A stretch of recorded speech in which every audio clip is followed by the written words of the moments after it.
Victoria Angel. I'm a student with United States University, and here with me today is Cadence Angel.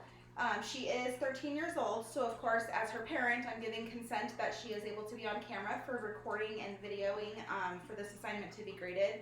But of course, because she is still a minor and they still have rights, of course, I like to ask our patient, Cadence, do I have permission today to do an exam of your abdomen? Yes. Okay. So always start with hand sanitizing in some way, shape, or form. Set that down there. Okay. So Cadence, today we're going to just be looking at your abdomen and listening. If you can you please lift your shirt up just to this upper rib, just below your breastbone? It might need a little bit higher up than that. Okay, no worries. Thank you. Okay, so when we first start with this, if you don't mind, I'm going to just kind of lift just this part, and you're still covered, okay? She does have a knee pillow underneath just for some comfort of her knees and of course her head pillow as well. When we start with the abdominal exam, we first start by just observing the abdomen. We look for color, breathing, any pulsating going on, just to kind of make sure what we're kind of seeing going on around here. So at this point, I do see her regular breaths. I don't see any other peristaltic type movement or anything abnormal looking. I'm going to go ahead, and the next step for the abdominal exam is to auscultate to the sounds. All right. So when we do an abdominal auscultation, we start with those vowel sounds.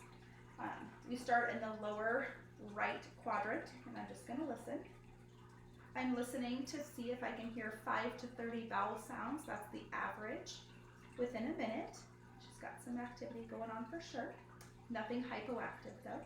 Then we go up to the right upper abdomen just to kind of listen to those vowel sounds as well.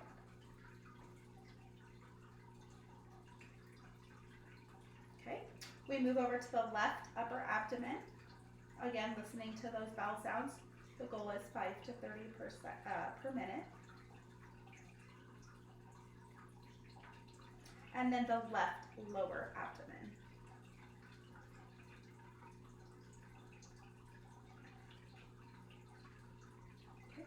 The next step with auscultation is we want to listen to the aorta, and we start just around the belly button area. We're going to listen on both sides with the stethoscope.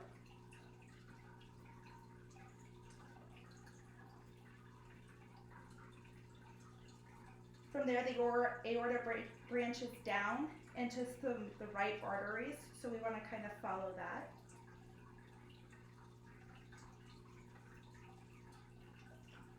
And then the left artery.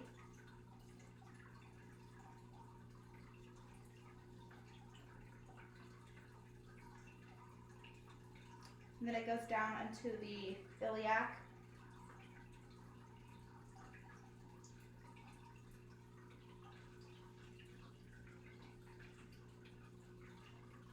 I like to listen to both sides alternating just so I can hear symmetry. And then the last area on this bell sound will be the femoral artery, so we're going to go down a little bit further.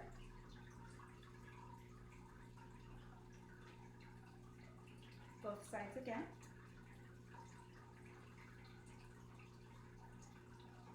Okay, I'm going to split my bell and listen again to the other side now.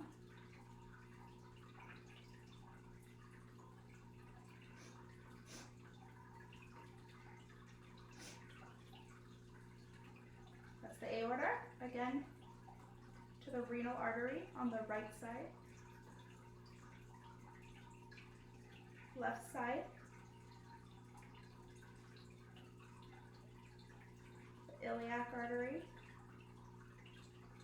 on the right side, and iliac on the left, and then femoral on the right,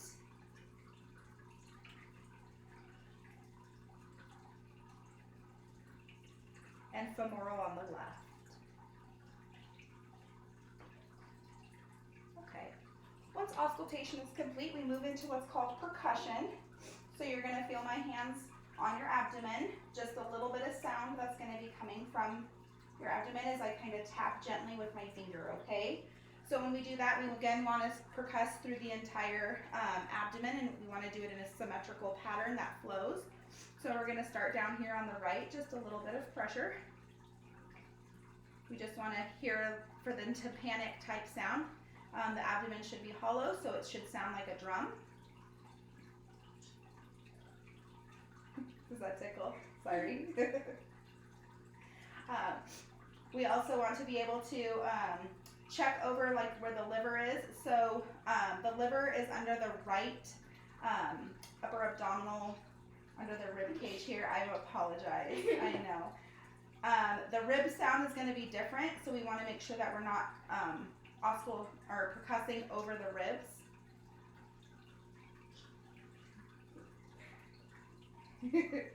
On the left side, we're trying to percuss for the spleen. And of course, hers is not showing signs of enlargement, so there's no abnormal, it doesn't sound dull or anything. All right, the next is light palpitation, light palpation. So again, Katie, you're gonna feel my fingers a little bit firmer on your skin, okay? Not so much of a dull feeling this time. I'm just gonna kind of gently push around. Kind of try to outline to see if we can feel, I know, get those giggles out. The border of that liver, it would be right under the rib cage right here. And it's not, it doesn't feel enlarged, I know. Good thing my fingers aren't too cold, huh? We're gonna try to feel for that spleen, again, right under the left side of that rib cage.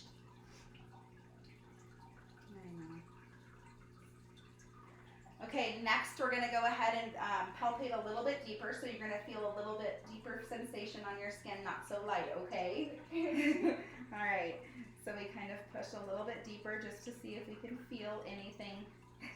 I feel lots of muscles when we've got the giggles. Okay. All right. And then at this point, I'm going to have you take a deep breath in. Take a breath. All right, and the goal is to kind of feel if that liver is underneath, if we can feel the outline of that liver with that deeper palpation. You can breathe, you don't have to hold your breath. So with that rib cage, you can try to get the outline of that, especially with that inspiration of breath. Okay, we're gonna do the same over here. Take a deep breath for me. And that, we're trying to feel for the spleen on the left side. To kind of get that, as she takes that breath under that rib cage there, because it tucks away. Sorry, tickles, I know. With the abdomen, there's also some special tests we might need to do occasionally. One of which would be if the patient was having symptoms of the appendicitis on the right-hand side. With that, it's called the McBurney's test. And so what we would do is we would say, we would apply pressure down. So I'm gonna, what hurts worse, when I push down or when I let go? When I push down. Okay, perfect. So at that point, that would be a sign that there's not that rebound tenderness that would indicate an appendicitis. We also want to test for any ascites in the abdomen, though it doesn't appear that she has any.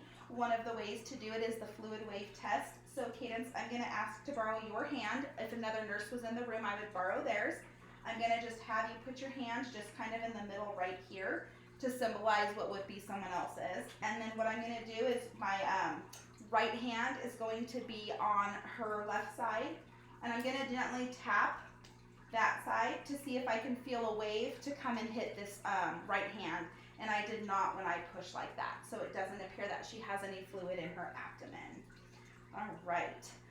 Another additional test that could be performed as a specialty test besides the rebound for appendicitis would be the, oh my gosh, I believe it's the psoas test. And with that, Katie, I'm gonna just pull the blanket back just a little bit. So what we would do is lift the patient's knee up. Go ahead and lift your knee up and they would be pushing against my hand, lift against my hand. Okay, and that would be showing, go ahead and put your leg down, sweetie, thank you.